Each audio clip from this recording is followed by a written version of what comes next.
So to create an account with it, what you're going to do is you're going to come down here and click on Start Free Trial, and it's going to take you into the store creation. Now, once you go into the store creation, it's going to tell you to get started, and it's going to ask you a few questions where it's going to say, which of these best describes you.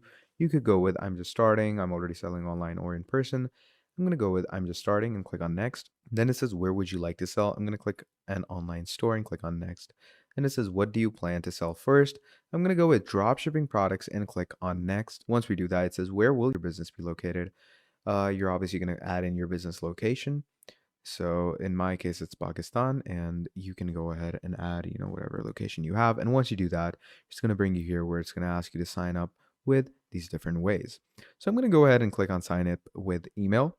And I'm simply going to go ahead and add an email for myself and sign in with that. So I'm going to go ahead and be using a temp mail for now.